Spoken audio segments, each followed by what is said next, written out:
Despite having unmatched wealth and fame, winning 12 Grammy Awards, performing in front of audiences of over 100,000 people at each event, and being featured on the cover of Vogue as its oldest feature, Tina Turner's life off-screen was drastically different from what many had expected. Once she passed away in May 2023, her husband, Erwin Bach, finally came up with intimate details about the singer that shocked the whole world. What was the course of Tina Turner's life? In this gripping and tragic episode, discover the shocking revelations made by her husband. On a November day in 1939, Anna Mae Bullock was born in the little, sun-dappled town of Brownsville, Tennessee. Her family consisted of a diverse group of individuals, including her two older sisters, Evelyn Juanita Curry and Ruby Aline Bullock. As Ruby grew older, she would become a talented songwriter. The early years of the Bullock sisters were filled with numerous highs and lows. During World War II, the three sisters parted ways when their parents were called to work at a military facility in Knoxville, Tennessee. Despite the challenges and distance, they were reunited with their parents after the war.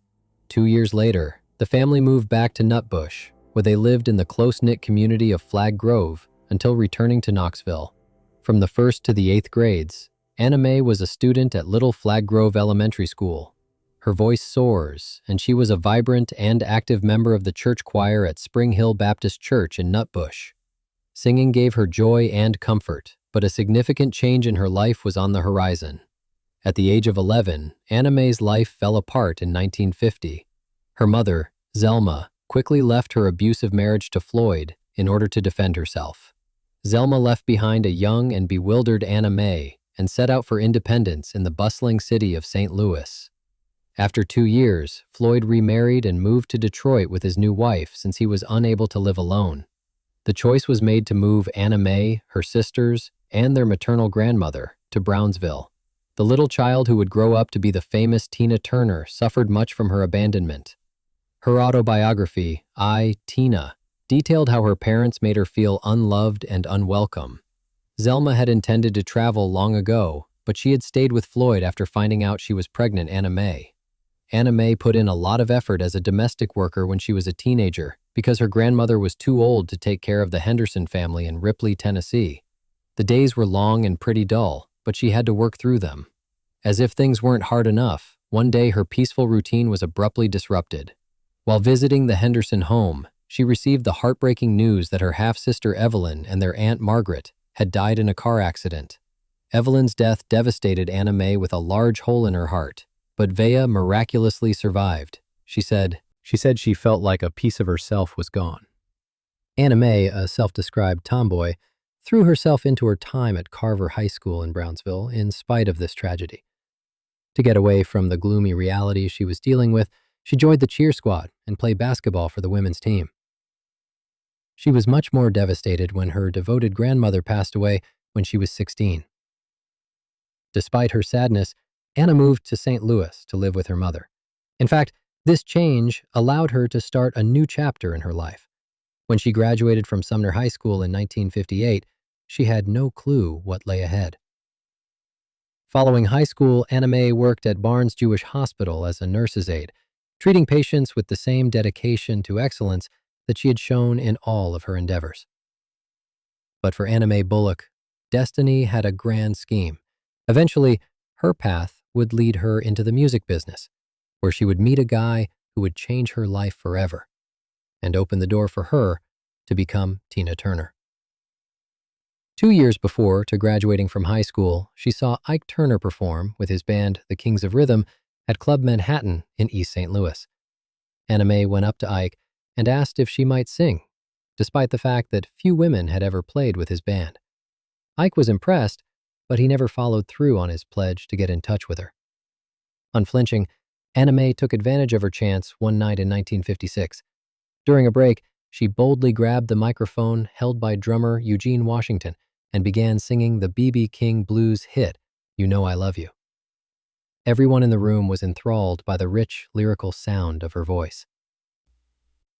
Ike Turner, impressed by her talent, asked her what songs she had written. Anna Mae's performance throughout the rest of the evening created a mystical mood with her voice. She began performing as a featured vocalist with the Kings of Rhythm right away.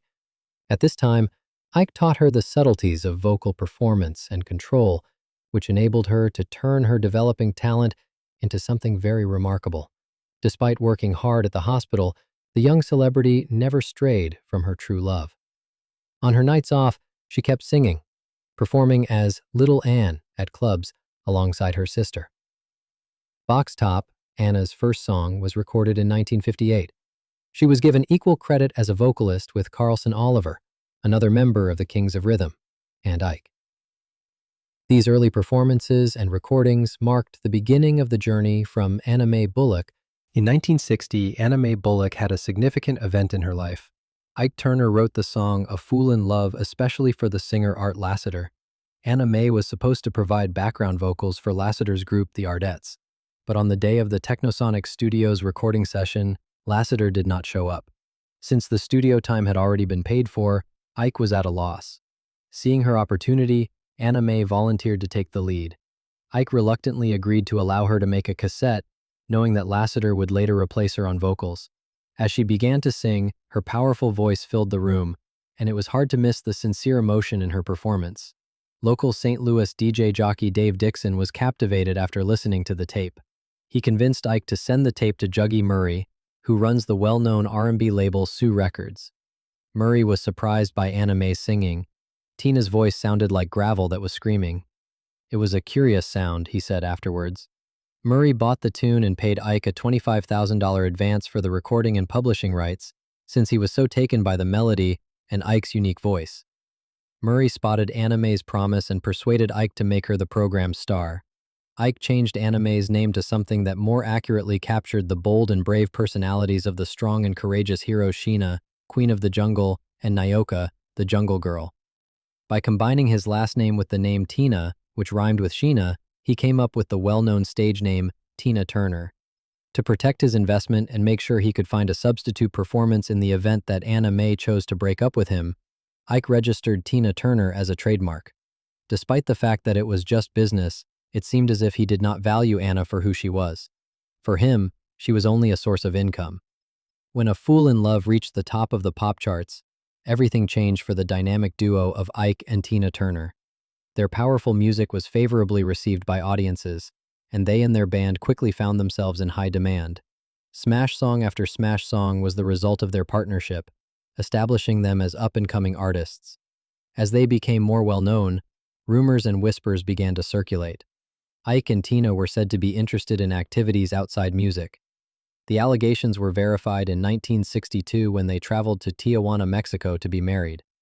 Their union was the fulfillment of every fantasy. Ike would startlingly claim that they had never been legally married in the first place during their contentious divorce a few years later. Constantly in the news, their relationship garnered both favorable and unfavorable attention. Fans see a cute couple having a great time, but behind closed doors, Tina's life is anything from ideal. Her 2018 book, Tina Turner, My Love Story, described the challenging circumstances of their marriage. The hotel staff recognized her and took her in, providing her with a place to stay and help. In her memoirs, she referred to this as a key moment. She took control of her destiny and disobeyed Ike for the first time in her life. With the help of friends and allies, Tina began the challenging and drawn-out process of rebuilding her life and career. The divorce that followed was a tense and well-publicized dispute. Tina never faltered, despite Ike's persistent efforts to undermine her. In order to continue performing as Tina Turner, she fought for and was given permission to use her stage name. Despite being broke from legal battles, she persisted. To prove that she could thrive on her own terms, she began a solo career. Tina's solo career started out challenging. She had a hard time getting back on track since the music industry didn't believe her. But she was clearly skilled and persistent. In 1983, she signed with Capitol Records, and the following year she released the album Private Dancer. Her status as a solo superstar was solidified by her 4 Grammy Awards and her success with the album. What's Love Got to Do with It? Her breakout single became her signature song and a worldwide cry for female emancipation. There was more to Tina's triumphant comeback than a single song. In movies like Mad Max Beyond Thunderdome and the biographical drama What's Love Got to Do with It, which chronicled her rise to fame and her tumultuous relationship with Ike, she made her acting debut. Her autobiography, I, Tina, gained widespread recognition and admiration for its inspirational message of fortitude and perseverance. Throughout the 1980s and 1990s, Tina kept releasing hit albums and performing for sold-out audiences across the world. Admirers of all ages were mesmerized by her amazing singing and stunning stage presence. She stood for resilience and tenacity, demonstrating that it is never too late to transform oneself and achieve greatness. In 1993, she married Erwin Bach, a German music executive who had loved and supported her along her trip. Their collaboration was a potent illustration of the need of sincere regard and collaboration. Unlike her previous relationship with Ike, Tina found a friend in Erwin who unconditionally loved and supported her. Tina thereafter lived a more relaxed life in Switzerland with Erwin, enjoying the peace and quiet she had fought so hard to get. Despite overcoming physical challenges, including a stroke and a cancer diagnosis, she never lost hope or appreciation for her accomplishments and the love she had found. Tina Turner's story is one of remarkable perseverance and achievement. Because of her legacy, she will continue to inspire future generations as a music icon and a symbol of empowerment. From her humble beginnings in Nutbush, Tennessee, to her rise to fame as the queen of rock and roll, Tina Turner's life story serves as an example for the resilience of the human spirit, courage, and perseverance.